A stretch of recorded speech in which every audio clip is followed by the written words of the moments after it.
Hey everyone, and welcome back to the podcast. I'm Mark, and as always, I'm joined by Jenny. Today, we're diving deep into something that's got me primes really times excited. The appointment of Joy Shanaberger as the new Chief Technology Officer at U.S. Central Command. Jenny, you've been following this too, right? Absolutely, Mark. I've been digging into her background, and it's fascinating. It seems like this appointment signals a big shift for CENTCOM, doesn't it? I mean, we're talking about a major player in global security putting a tech expert at the helm. Exactly. And it's not just times tech expert. Shana Gromberger's got this incredible track record.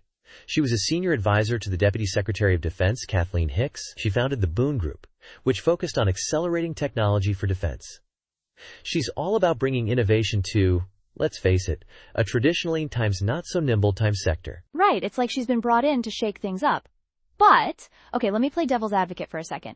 What's the times actual times problem here? Why does CENTCOM, which is primarily a military organization, need a * chief technology officer? What are the specific challenges they're facing that require this kind of expertise? That's a great question. Think about the threats CENTCOM is dealing with right now. We're not just talking about traditional military conflicts anymore. We've got escalating tensions with Iran-backed proxies, the spillover from the Gaza conflict, the Houthi attacks in the Red Sea. It's a complex, rapidly evolving threat landscape. And those are just the immediate problems. I read that they're also dealing with the long-term implications of great power competition, China and Russia's increasing influence in the region. So basically, CENTCOM needs to be able to adapt fast. Precisely. And that's where technology comes in. Shanaberger's whole career has been about rapid prototyping, scaling innovation, and integrating cutting-edge tech into military applications. She understands how to take something that works in the lab or in the commercial sector and get it into the hands of the warfighter times quickly. Okay, so let's talk about that cutting-edge tech.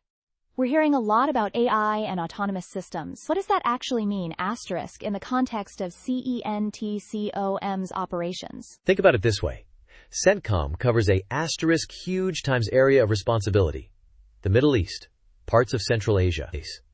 They need to constantly monitor what's happening, gather intelligence, and be ready to respond to threats at a moment's notice. AI and autonomous systems can help them do that much more effectively. So like drones gathering information, but on a whole new level? We're not just talking about a few drones here and there, are we? Exactly. We're talking about potentially hundreds, even thousands, of unmanned systems in the air, on the ground, even under the sea. And it's not just about gathering information. These systems can be used for a variety of missions, from surveillance and reconnaissance to, potentially, carrying out strikes. That brings up a whole bunch of questions about ethics, though, doesn't it? I mean, we're talking about machines making life or death decisions. How do we make sure that's done responsibly? That's the crucial times question. And it's something Shana Gromberger has spoken about. She understands the need for ethical guidelines and oversight when it comes to AI and autonomous systems. It's not just about deploying the technology. It's about doing it in a way that aligns with our values and international law. It's a delicate balance, isn't it? You want to be able to respond quickly to threats, but you also have to make sure you're not crossing any ethical lines. And then there's the whole issue of working with allies. How does all this new technology fit into coalition operations? That's another key part of Shanaberger's mission. She's emphasized the need for collaboration with international partners, sharing tools, techniques, and training programs. The idea is to create a more unified and effective response to common threats. I can see how that would be beneficial, but also incredibly challenging. You've got different countries with different military cultures, different levels of technological sophistication, and potentially different ideas about how these systems should be used. You're hitting on exactly the kinds of challenges Shana Gromberger will need to navigate. It's about building trust, finding common ground, and creating interoperability, making sure all these different systems can work together seamlessly. So looking ahead, what's the big picture here? What's Shanaberger's vision for CENTCOM?